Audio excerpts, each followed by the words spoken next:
Jamellah, Jamellah, Taylor, Taylor, and I'm his niece. So tell me about his passing. When did he pass? He passed August 1st, and that was a surreal moment.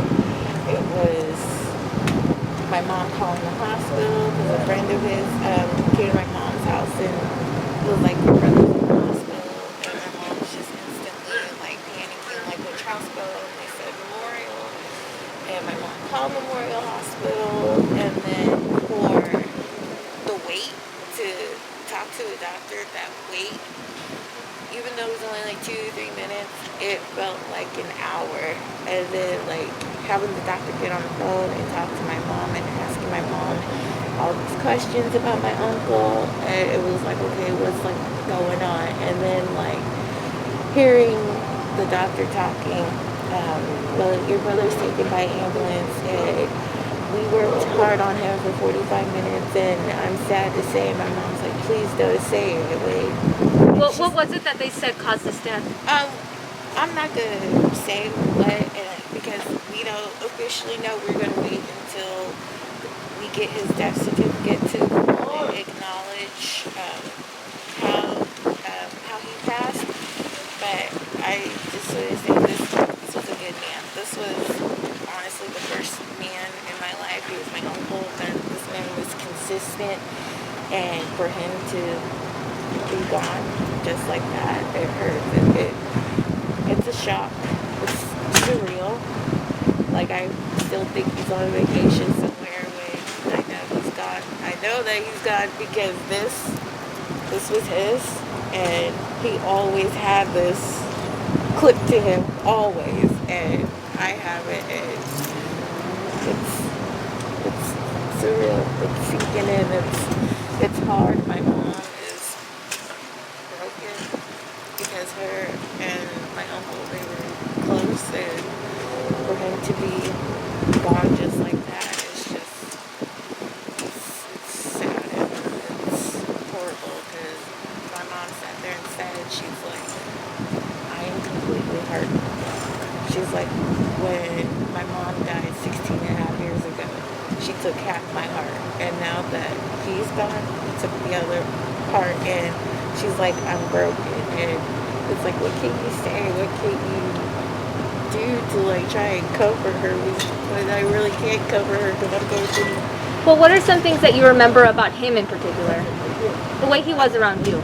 Oh, his laugh, most definitely. I just remember his big, hearty laugh, and he didn't mess with kids. He didn't like kids, but he liked my daughter and my son. Like, he would mess with them and interact with them. And one of my fondest memories I have is the last time I saw him was at my mom's house, and he looked at my son, and he's like, you know, you're a handsome little guy. And my son stopped and gave him like this big smile, and my son hugged him, and I'm like, what's my uncle gonna do? Because my uncle didn't like kids, and he just looked at my son and gave him a hug, and that meant a lot. And then, well, what city was he living in? Out here in Salinas. He lived out here in Salinas. And what was his work in the community? I know that Robert listed a couple things, but can you just... He was an activist. He sat there, and he was a man behind the camera, but when he was behind the camera, his photos told the story, not him. This man was a tall, gentle giant who would sit here and would do anything for you, would try to help you any way like he could, and he was honest. This man was straight up honest, and he told you how it was and like it was, and if you didn't like it, like, you would eventually get over it. And he was just a sweet, kind, caring, passionate, just all around a beautiful human being. He had a beautiful soul, and I feel that everybody got cheated because he left way too soon, and he did not deserve to go because he has so much more life and other things to give and do. My name is Michael Rush, MICHAELRUSH, and I've known Red for years.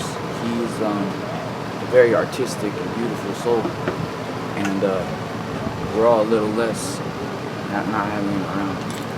I actually just found out recently by his passing, and it took me back. He knew me years ago when I guess I would still consider myself a kid. I was homeless at the time. I was suicidal, but he actually stopped and talked to me for like 2 hours, and he talked me down, so to speak. So I think I might owe my life to him. He's when I know he's a photographer and a very artistic person. That's how we connected. But yeah, I know he's been very involved with the community, and I'm gonna say a prayer for him. But is there anything else? That's about it. So you still live in this community here? Right now I'm staying at Monterey Bay Guest Home. But he knew me when I was homeless, and he doesn't look down on homeless people like a lot of people do. He spoke to us like we're people, and I have a lot of respect for Durant. God bless his soul. Hopefully he's at peace. That's me, please. Robert Daniels, ROBERTDANIELS. And tell me your relationship to Ezzard. That's my great uncle. Great uncle. So what are some of the things that he did for the Central Coast community? Can you name a few programs he was involved with or certain causes? He was involved with the Monterey County Homeless Union. He was involved with pretty much any organization that's prime objective was social reform. He had his hands pretty much in everything. Was he a veteran as well? I believe someone mentioned he was a veteran. Yes, ma'am, he was. As far as I guess his memorial or a funeral goes, are you guys able to bury him at a veteran cemetery, or is there an issue with that right now? My great grandmother's buried in Seaside, and our prime wishes is to bury him close to her home. So we're trying to do that, but the financial problems are becoming such a burden that we kind of have to look at different options. Perfect. And I believe you've raised a couple of thousands of dollars on the GoFundMe so far, correct? Perfect. So tell me more about your uncle and what he meant to you. To me, he was a mentor in all facets of life. I met my maternal family later on in life in my teenage years. At that time, I was a complete knucklehead. And he really took me under his wing and taught me what it meant to be part of a community, part of the society as a whole. Just as our culture is a little different, and his prime objective was cultural relevancy for everybody. So he really just taught me what it meant to be part of the community. Does his work kind of inspire you to try to do something yourself? Yes, ma'am. And what would that be? I really started in my local neighborhood in Seaside. We tried to renovate the parks around. We're trying to make it more acceptable for people to express themselves in all facets of life. We really just want everybody to really feel equality in every aspect. And if he were here right now, what is something that you would think he would want to make a difference in, besides all the things that he's already involved in? The whole system. There's a problem in the whole system. He wanted to start from the bottom up. And if you had something to say to him right now, what would you say? Miss you. Miss you. I'm going to keep your name alive. Is there anything else important you wanted to bring up? As far as the memorial service, I believe that's happening the 21st? Yes, ma'am. So what can we expect to see? Everybody celebrating dread. Everybody celebrating dread. Yeah, people from all aspects of life, from politicians to the homeless to everybody in between. So I expect to see the whole community come up and celebrate his life. And why did he get that nickname, Dread? His long dreads. He was a dread. He was a strict Rastafari, and his hair was something that meant a lot to him. So in this neighborhood, is this where he was also active in his community work? Why did you choose to come here? Because my uncle was a big advocate in to really fix the problem, you have to socially interact. You have to experience the problems. You have to be there and experience the problems with people that are going through it. So he inhabited places where a lot of politicians wouldn't go because he realized that problems start from the bottom. Okay, my name is Pamela, P-A-M-E-L-A, and my last name is Weston, W-E-S-T-O-N. How do I know him? First I met him inside a Soledad prison. And then after that, I have been part of advocacy, dealing with the Salinas police officer shootings, to dealing with advocacy for unsheltered, And then for cultural relevancy, I had the behavioral health. What particular things did Ezzard want to change, especially in the prison system? What that he wanted, What things did he want to change? no, it's who he is that he wanted it to Sorry. be. What you need is reintegration. And with reintegration, basically they wanted people to cut their hair, and they couldn't be who they were. In dealing with the food, he wanted them to have food that gave life. And then in who you are, where you come from, he always would describe himself as a mama's boy. And so what he wanted was for them to be the best, everyone incarcerated to be the best that they could. Because who he is, what he stood for as a Marine, and as a person, he spoke different because he's a Creole geech. So culture and being able to be a productive citizen, he wanted that to be reflected in the institution. But at that time, they were having everybody cut their hair, and he wouldn't. And so it was who that they were that he wanted, what that they did to be different. Honestly, I only go to For it to be about reintegration, not about punishment. So tell me your reaction when you found out he had passed. No, I didn't rush him. I let him My know. reaction, my son died in 2014 on the same day. My reaction is, how am I going to do the advocacy work that I do without him? Because in everything from the police shootings to cultural relevancy to dealing with Ciclovia, Dread has been integrated in the community. I would tell him to take a picture of everything instead of one thing. So without him, the same thing without my son. What are we going to do different? Because with Wes White, he does the video, but with Dread, he has the images of all these years from where this was before to where it is now. And he's a leader. And it also tells the truth about what Salinas was and what Salinas is. So my reaction is that we still need him, and we can take all the pictures that he took of everything to show the truth, because outside people don't understand what that this is and what has created it. Is there anything else you wanted to add? Yeah. For KION, you've seen Dread before. And who that we are and what that we do, if you're going to lift up Dread, you have to change the way you do things. You can't know and understand what you haven't lived. In dealing with police, in dealing with social services, in dealing with Joe Allen, we have images, so everybody needs to be at Dread. Dread has a flag in his room that says the life of the land is in the righteousness. Leaders need to be without titles. And from Alejo to Caballero to even KION, you know who he is, but you have to be culturally relevant. And so please work along with us to follow it, and you make a difference. And why Dread didn't just show up down here. He's been here.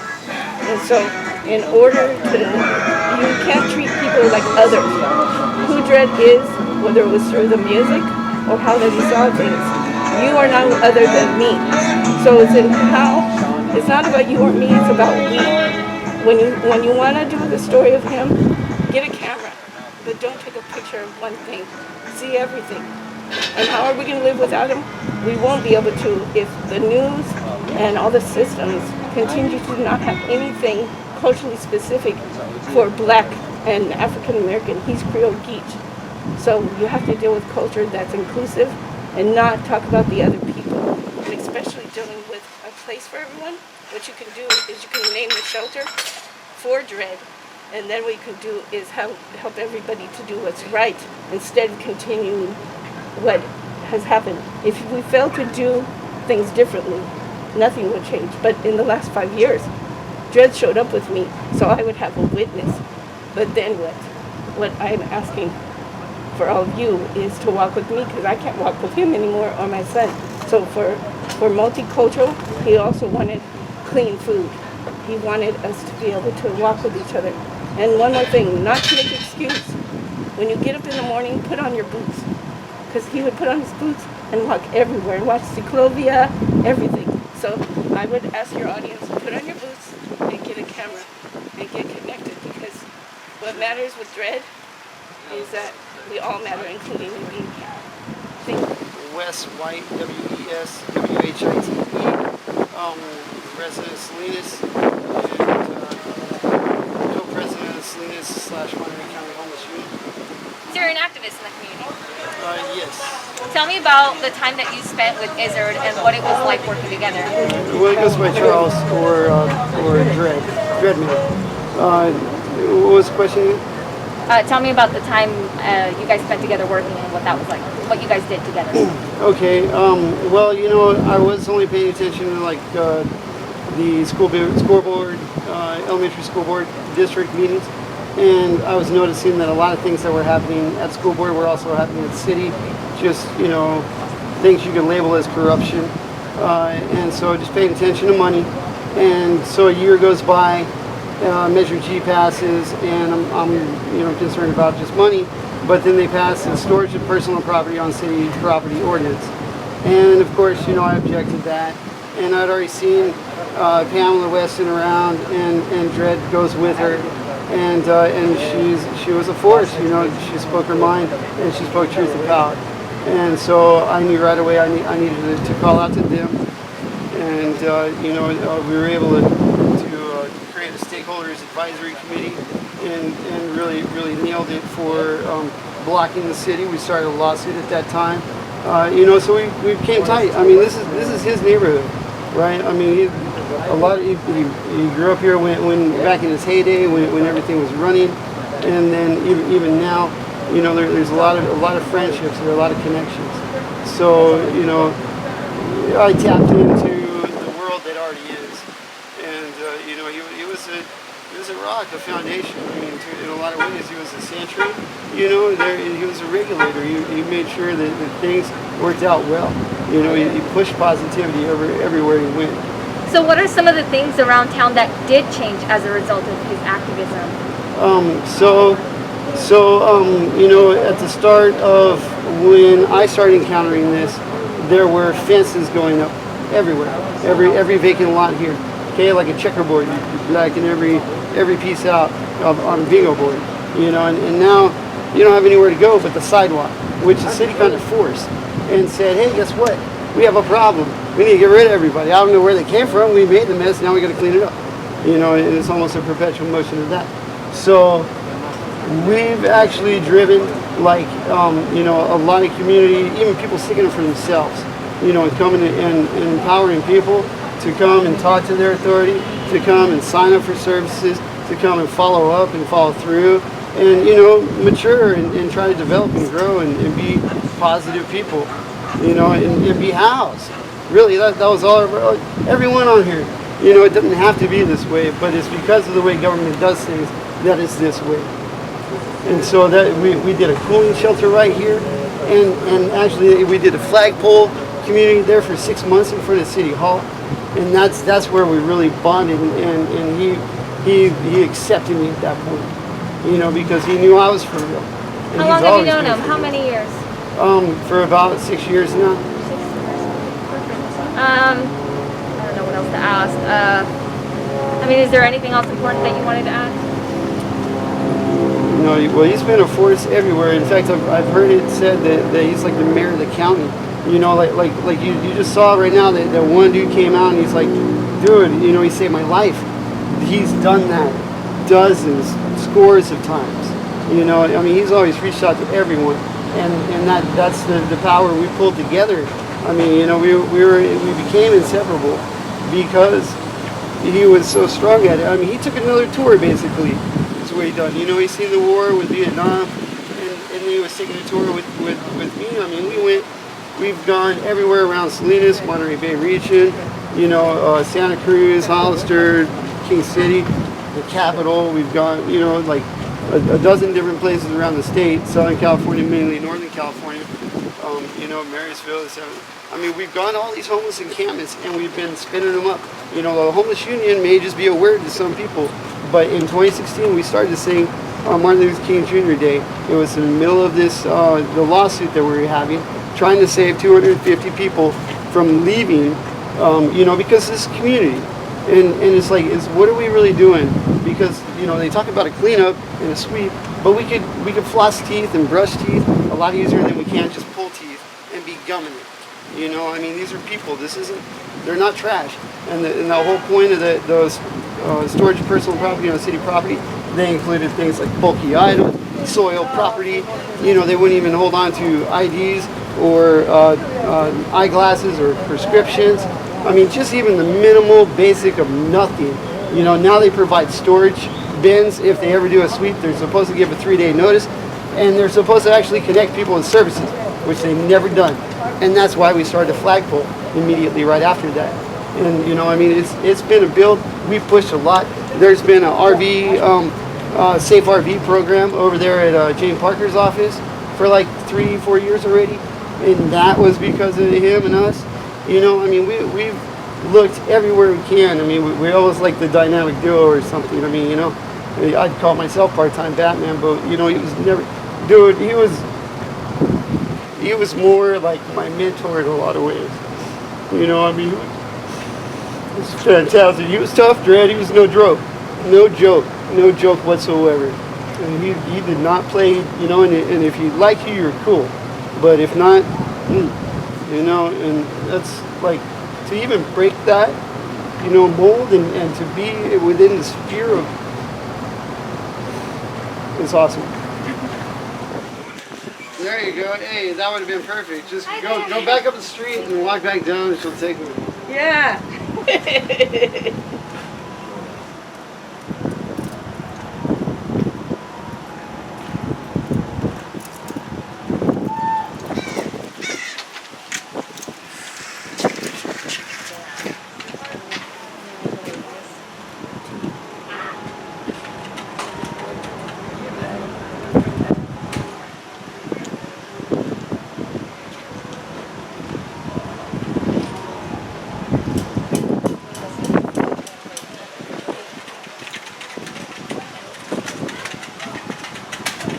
Thank you guys so much for sharing. I know it was hard, but I mean, now everybody's going to be able to see exactly who he was, and we're more than happy to put the word out there about the GoFundMe, about his memorial service.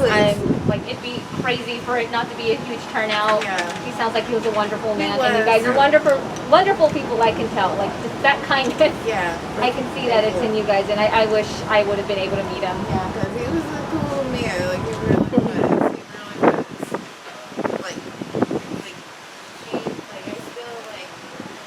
I still see myself, like walking down to the navigation center and just being there waiting, because usually right around this time he would sit there leaving his this and his cameras and just taking pictures.